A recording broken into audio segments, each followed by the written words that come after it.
اللہ رب العالمین نے کہا، جیسے کہ میں نے شروع میں کہا، اِنَّا نَحْنُ نَزَّلْنَا الذِّكْرَ وَإِنَّا لَهُ لَحَافِظُونَ، اس ذکر کو یعنی اس شریعت کو، کتاب و سنت کو ہم نے نازل کیا ہے اور ہم ہی اس کی حفاظت کرنے والے ہیں۔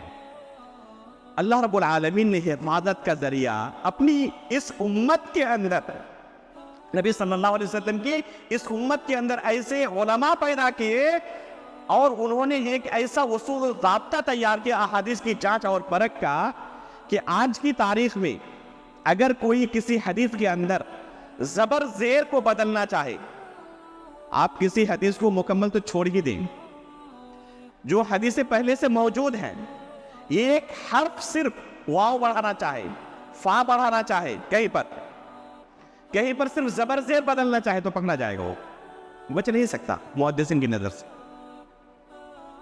یہ خصوصیت ہے اس امت کی، جو کہ کسی امت کو یہ حاصل نہیں ہوئی تھی خصوصیت۔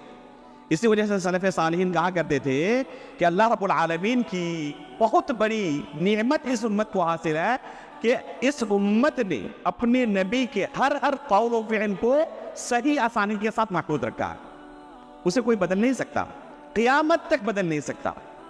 تو ایسے ہی علماء اللہ رب العالمین نے پیدا کیے ہیں جن کے ذریعے اس دین کی حفاظت کی ہے۔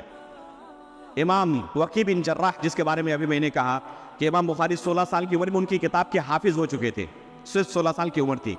امام وکیع بن جراح رحمہ اللہ، ان کی وفات ہے 197 یا 98 ہجری میں۔ امام بخاری کی پیدائش 194 ہجری، یعنی امام بخاری کی پیدائش کے تقریباً 3-4 سال بعد ان کی وفات ہو گئی ہے۔ امام شافعی رحمہ اللہ کے استاد ہیں امام وکیع بن جراح۔ امام شافعی جانتے ہی ہیں، پوری دنیا کے اندر معروف ہے کون ہے یہ۔ امام شافعی رحمہ اللہ فرماتے ہیں کہ میں امام وکیع کے پاس گیا، وکیع بن جراح کے پاس، یہ شکایت کرنے کے لیے کہ میرا قوت حافظہ مضبوط نہیں ہے، کوئی چیز سنتا ہوں، یاد کرتا ہوں، بھول جاتا ہوں، آپ مجھے علاج بتائیے۔ تو امام وکیع بن جراح ان کے استاد نے کیا کہا تھا؟ علاج کیا ہے قوت حافظہ کو بڑھانے کا؟ آج لوگ کیا کرتے ہیں قوت حافظہ بڑھانے کے لیے؟ بہت سارے دوائیں مارکیٹ میں کے اندر موجود ہیں، اس کے لیے بہت سارے نسخے بتائے جاتے ہیں کہ فلاں چیز کھاؤ، فلاں چیز کھاؤ، تو اس سے قوت حافظہ مضبوط ہوتا ہے یا نہیں؟ دماغین کے نام سے ایک دوا ملتی ہے، کہتے ہیں اس سے دماغ کافی تیز ہو جاتا ہے۔ امام شافعی رحمہ اللہ گئے تھے اسی بیماری کو لے کر اپنے استاد امام وکیع بن جراح کے پاس، کیا فرماتے ہیں؟ شکوت الی وکیع سوء حفظی فاوصانی الی ترک المعاصی، میں نے اپنے استاد سے کہا کہ حافظہ میرا مضبوط نہیں ہے، بھول جاتا ہوں، کوئی چیز یاد کرتا ہوں تو کیا کروں، آپ علاج بتائیے۔ تو انہوں نے کیا کہا کہ آپ گناہ چھوڑ دیں۔ اللہ اکبر۔ فاوصانی الی ترک المعاصی، تو میرے استاد نے مجھے وصیت کی کہ آپ گناہ چھوڑ دیں۔ فإن العلم نور من اللہ ونور اللہ لا یعطی لعاصی، یہ جو علم ہے شریعت کا، یہ اللہ کی طرف سے نور ہے، اور اللہ رب العالمین اپنا نور کسی نافرمان بندے کو عطا نہیں کرتا۔ یہ حقیقت میں علم کا جو نور ہے، اس کی حفاظت کہاں پہ ہوتی ہے؟ دل کے اندر، اور دل اگر میلا ہو، کچیلا ہو، گندا ہو، تو اللہ رب العالمین اپنے نور کو اس طرح کے دلوں میں نہیں رکھتا۔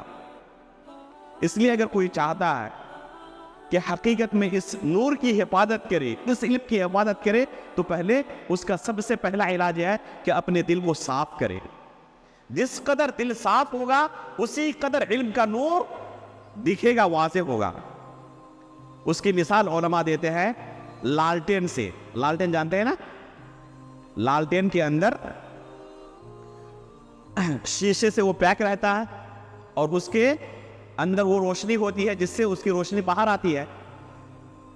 اگر وہ شیشہ گندا ہو تو روشنی باہر صحیح سے نہیں آئے گی، اس کی روشنی آپ کو اتنی ہی ملے گی جس قدر شیشہ صاف ہوگا۔ اسی طرح دل کا معاملہ اور اس علم کا معاملہ ہے۔ یہ علم اللہ کی شریعت ہے، اور اللہ رب العالمین اپنی شریعت کو، اپنے اس نور کو کسی بھی دل میں نہیں ڈال دے گا۔ اس کے لیے ضروری ہے کہ ہم اپنے دل کو صاف کریں۔ امام بخاری رحمہ اللہ کی سیرت آپ پڑھیں گے تو دنگ رہ جائیں گے کہ ان امور کے اندر کس قدر حساس تھے امام بخاری رحمہ اللہ۔ کہ اللہ کی شریعت مجھے اپنے